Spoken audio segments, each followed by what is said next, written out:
नमस्कार, मी सुशील कुलकर्णी. आपण पाहता अॅनालायझर. 30 सप्टेंबर आज 2023.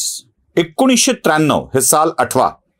1993 या साली गणेश विसर्जनाच्या दिवशीच, जे पहाटे रात्र झाली गणेश विसर्जनाची आणि पहाटे पहाटे तिकडे बाप्पा विसर्जित झाले आणि इकडे पृथ्वी हादरली. लातूर, धाराशिव या जिल्ह्यातील अनेक गावांना या धरणी मातेनं गिळंकृत करून टाकलं. 30 वर्ष आज लोटली. लातूरच्या भूकंपाला 30 वर्ष उलटलीत. हजारो लोकांचे बळी, हजारो करोडो रुपयांच्या संपत्तीचा नायनाट आणि अनेकांना विस्थापित व्हावं लागल्याचं दुःख लातूर, धाराशिव या 2 जिल्ह्यातील लोकांनी अनुभवलं.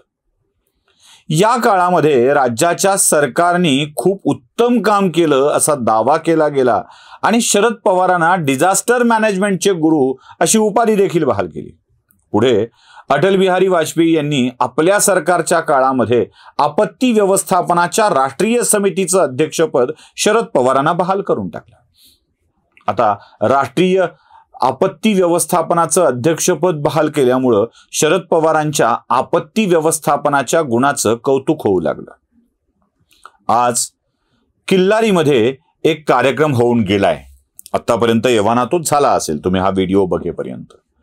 या कार्यक्रमाला शरद पवारांचं कौतुक तरुण पिढीकडून करायचं म्हणून हा कार्यक्रम आयोजित केला होता. शरद पवारांच्या या कार्यक्रमासाठी अनेकांना आमंत्रित करण्यात आलं. मला असं माहित आहे की लातूरच्या देशमुख परिवाराच्या वतीनं या कार्यक्रमाचं आयोजन करण्यात आलं होतं.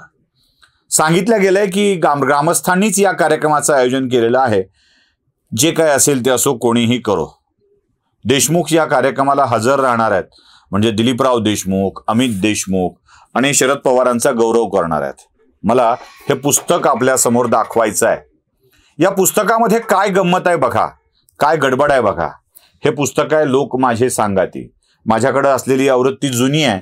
जुनी म्हणजे साधारणतः 5-6 वर्षापूर्वी जेव्हा पहिल्या काही आवृत्त्या निघाल्या होत्या त्यापैकीची ही आवृत्ती आहे. माझ्याकडच्या इथल्या आवृत्तीची 5वी आवृत्ती आहे, 2016 साली निघालेली. आणि त्या आवृत्तीतलं एक प्रकरण मला तुम्हाला दाखवायचं आहे. डळमळले भूमंडळ. हे बघा, डळमळले भूमंडळ. या 175 पानावर, या आवृत्तीमध्ये 175व्या पानावरती डळमळले भूमंडळ नावाचं 1, 2, 3, 4, 5 आणि 6.25 पेजेसचा एक चॅप्टर आहे, ज्याच्यामध्ये महाराष्ट्रात झालेल्या भूकंपाविषयी पवारांनी आपण मुख्यमंत्री असताना काय ते लिहिलेलं आहे. 1988 पासून 93 पर्यंतचा कालखंड मंडलच्या संघर्षात गेल्यानंतर 93 नंतर महाराष्ट्राला काही वेगळंच भोगावं लागलं असं पवार सांगतात. आणि कशा स्वरूपात आपण आपत्ती व्यवस्थापन केलं त्याचा अनुभव इथं सांगतात. या आपत्ती व्यवस्थापनाच्या अनुभवात ज्या लोकांनी सहकार्य केलं त्यांची नावं देखील पवार घेतात. त्यावेळेसचे लातूरचे जिल्हाधिकारी प्रवीणसिंह परदेशी, त्यानंतर तत्कालीन अर्थमंत्री मनमोहन सिंग जे पुढे प्रधानमंत्री झाले आणि त्यांच्याच कालखंडामध्ये पवार देशाचे कृषी मंत्री म्हणून काम करू लागले. अमेरिकेचे राष्ट्राध्यक्ष तत्कालीन बिल क्लिंटन, पुण्यातील पवारांचे एक उद्योजक मित्र, बांबू वगैरेचा व्यापार करणारे विठ्ठल मणियार आणि मानसोपचार तज्ज्ञ डॉक्टर अगाशे यांचा उल्लेख पवार करतात. बाकी कोणी योगदान दिलंच नव्हतं की काय असा प्रश्न मला पडतो. पवार ज्या पक्षात होते 93 साली, काँग्रेस, त्याच काँग्रेस पक्षाचे विलासराव देशमुख लातूर जिल्ह्याचे पालकमंत्री होते. त्याच पक्षाचे पद्मसिंह पाटील धाराशिव जिल्ह्याचे पालकमंत्री होते.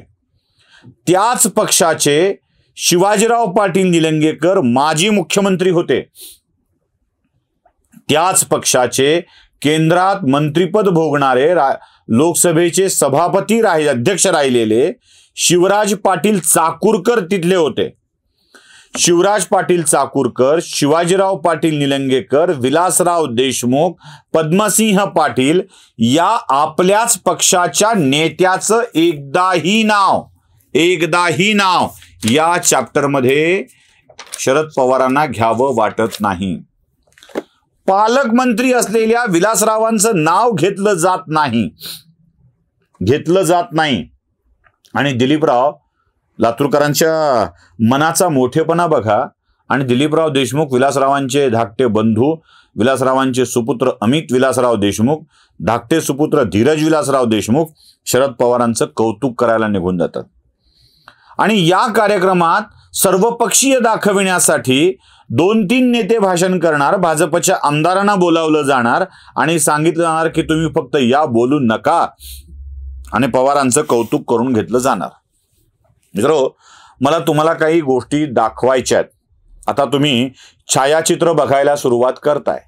माझ्याकडे जेवढी उपलब्ध आहेत, आमचे लातूरचे अखिल भारतीय विद्यार्थी परिषदेचे पूर्णवेळ कार्यकर्ते राहिलेले शिवदास मिटकरी यांनी पाठवलेली ही काही छायाचित्र आहेत. जी छायाचित्र तुम्हाला मी मुद्दाम दाखवतोय, ही जी भूकंपात काम करतानाची छायाचित्र आहेत. त्यात त्यांनी मजकूर पण छान लिहिलाय, म्हणजे कुणाचा आहे हे तुमच्या लक्षात येईल, कौतुक कुणाचं आहे लक्षात येईल. बघा, अखिल भारतीय विद्यार्थी परिषदेच्या लोकांनी कशा स्वरूपामध्ये तिथं काम केलं होतं त्यात तुम्हाला दिसेल. आणि त्यासोबत या छायाचित्रात आणखी काही गोष्ट दिसेल, ते म्हणजे राष्ट्रीय स्वयंसेवक संघाचे स्वयंसेवक त्यावेळी हाफ चड्डी घालून कामाला होते. काही गावं राष्ट्रीय स्वयंसेवक संघाने उभा केली आहेत. प्रत्येक गावात भारत माता मंदिर उभा केलंय. तिथल्या मुलांसाठी जनकल्याण निवासी विद्यालय उभा केलंय. तात्पुरते निवारे उभे केले होते. परमनंट घराची व्यवस्था केलेली आहे, गाव पण अबाधित राखत. पवार स्वतःकडेच या सगळ्या गोष्टीचा ओढून घेतात ना, आम्हीच सगळं केलंय, आम्हीच सगळं केलंय. बघा, तुम्हाला त्या फोटोत दिसेल एका आचार्य गिरिराज किशोर हे सुद्धा तिथे तुम्हाला दिसत आहेत. विधान परिषदेचे उपसभापती राहिलेले 95च्या पुढे नासब फरांदे सुद्धा तुम्हाला त्याच्या फोटोमध्ये दिसत आहेत. ही सगळी माणसं तिथं कामाला आलेली होती. खरं तर हा पर्वत सगळ्यांनी मिळून उचलून धरला होता. म्हणजे तिथे असं म्हणतात की श्रीकृष्णानं गोवर्धन आपल्या करंगळीवर उचलून धरला होता. श्रीकृष्णानं गोवर्धन आपल्या करंगळीवर उचलून धरला होता. इथला तो व्यक्ती श्रीकृष्ण असल्याचं दाखवून लोकाच्या आधाराला आपला आधार दाखवत आपल्याच करंगळीवर कसा हा भूकंपग्रस्तांच्या पुनर्वसनाचा गोवर्धन उभा आहे हे दाखविण्याचा प्रयत्न करत असतो. आणि इथेच खरी गडबड आहे मंडळी, इथेच खरी गडबड आहे. शरद पवार आणि त्यांचे मंडळी यांचं कौतुक करण्यात मग्न आहेत, पण वस्तुस्थिती अशी आहे की या वेळेला सगळ्याच लोकांनी काम केलंय. राष्ट्रीय स्वयंसेवक संघ कामाला होता, विश्व हिंदू परिषद कामाला होती, अखिल भारतीय विद्यार्थी परिषद कामाला होती, राज्याचं सरकार काम करत होतं.